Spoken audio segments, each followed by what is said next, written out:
Hello, কেমন আছেন সবাই? আমার নতুন একটা ভিডিও দেখার জন্য সবাইকে ওয়েলকাম। আমার একটা বান্ধবীর থ্রুতে ৫ দিন ব্যাপী একটা ট্রেনিং করার সুযোগ পাই। ট্রেনিংটা ছিল উৎপাদনশীলতা বৃদ্ধির কৌশল বিষয়ক প্রশিক্ষণ। এটা এফডিসিতে হয়েছিল।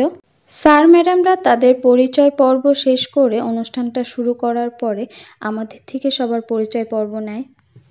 কার নাম কি এবং কে কি নিয়ে কাজ করছেন সবকিছু জানার পরে আমাদেরকে এখানে একটা ব্যাগ প্রোভাইড করে। এটার ভিতরে ছিল একটা নোটপ্যাড, একটা কলম আর একটা প্রশিক্ষণ হ্যান্ডবুক। স্যার আমাদের এখানে উৎপাদন আর উৎপাদনশীলতা কি, দুইটার মধ্যে পার্থক্য, উৎপাদনশীলতা কিভাবে বৃদ্ধি করতে হয়, কি কি করতে হয়, এই সব কিছুই আমাদের বোঝাচ্ছিল। সকালে 11:30টার পর একটা টি ব্রেক ছিল। আর আমাদের নাস্তার জন্য এখানে দিয়েছিল একটা সিঙ্গারা, একটা আমেতি আর এই লেক্সাস বিস্কিটটা।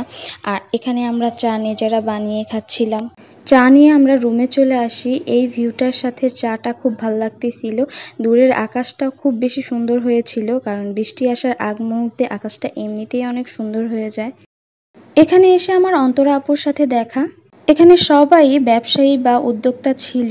ব্রেক শেষে বাকি সময়টা ম্যাডামই ক্লাস নিচ্ছিল। যেই বিষয়ের উপর ক্লাস নিয়েছে এটার মধ্যে একটা পরীক্ষাও নিয়েছে তারা। সব শেষে আমাদের লাঞ্চ দিয়ে দেন ছুটি দিয়ে দেয়। রুমে থাকা অবস্থায় বুঝতে পারিনি বাহিরের কি অবস্থা। বাহিরে গুড়ি গুড়ি বৃষ্টি হচ্ছিল। কি আর করার, বৃষ্টিতে ভিজে ভিজে বাসায় চলে আসলাম। তো আজকের ভিডিওটা এই পর্যন্তই ছিল। ভালো থাকবেন, সুস্থ থাকবেন। ভিডিওটা কেমন লাগলো অবশ্যই কমেন্টে বলে যাবেন।